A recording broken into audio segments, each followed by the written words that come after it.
Hey, I'm Francesca, and I grew up in a trailer with my mom. We both slept on mattresses next to each other, and because my mom didn't have a job, we were both dirt poor. At age 13, my body started to change, and unfortunately, my mom didn't like that. She often accused me of trying to seduce her boyfriends, even though I wasn't even interested in boys back then.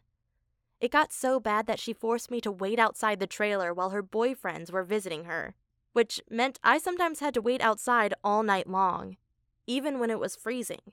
And we were living right next to a big forest, and one night a bear wandered out and started walking right towards me.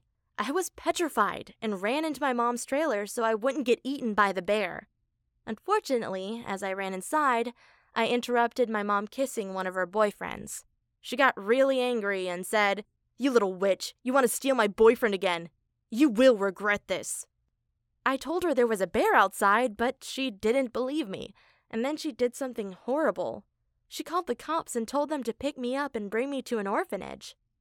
I had always tried to be a good daughter, and always followed my mom's rules, so hearing her say she wanted to get rid of me broke my heart into a million pieces. All I wanted was her to love me, but instead she made me feel like I was some trash she had to throw away. I arrived at the foster home the next morning. It was strange and scary. A lot of the older boys were staring at me, and I felt vulnerable because I had no one to protect me. Then I was sent to a dorm room with lots of other girls, and they instantly made it clear that I wasn't welcome. On my first day, when I went into the laundry room, someone locked the door behind me, which meant I was locked in there for 12 hours. There was no toilet, so I had to pee into a bottle. It was horrible.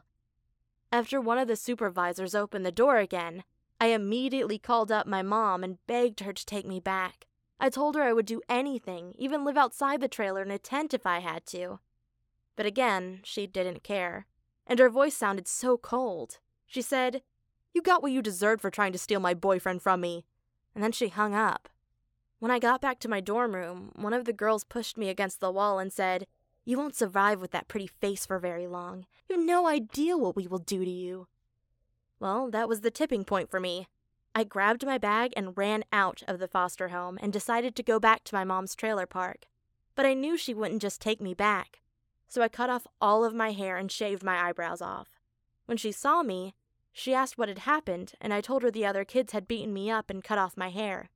I secretly hoped she would feel sorry and take pity on me. But she was drunk and called the cops to bring me back to my foster home. Everyone looked at me like I was crazy because I had cut off my hair. I knew I wasn't safe at this foster home unless I made some friends. But who would want to be friends with me? I didn't have anything to offer. But then two girls started fighting each other. One of them was much stronger than the other one, but the weaker girl had lots of friends, and together they were able to beat up the stronger girl. Afterward, they stole her necklace even though the girl screamed it was the only thing she had left of her mom after she died in a car accident. She was crying like crazy, trying to get it back, but the girls wouldn't give it to her and then they ran away. I knew that if I got her the necklace back, she might become friends with me, so I followed the group of girls who had stolen the necklace. I saw them enter a pawn shop, and after they left the shop, I went inside and asked if the girls had sold something. The man said yes, and said I could buy it back for $100. I didn't have any money on me, but then I offered him my smartphone in exchange, and he agreed on a deal. When I gave the necklace back to the girl, she started crying happy tears. She hugged me so hard I could barely breathe. When she let go, she said, "Hey, my name is Laura." And in that moment, I knew I had a friend for life. Even though we stuck by each other, the other girls became more and more vicious in attacking us. After the girls had taken all our clothes and belongings and burned them in a big bonfire, our supervisors gave my friend and I our own room so that we'd be safe from the other girls.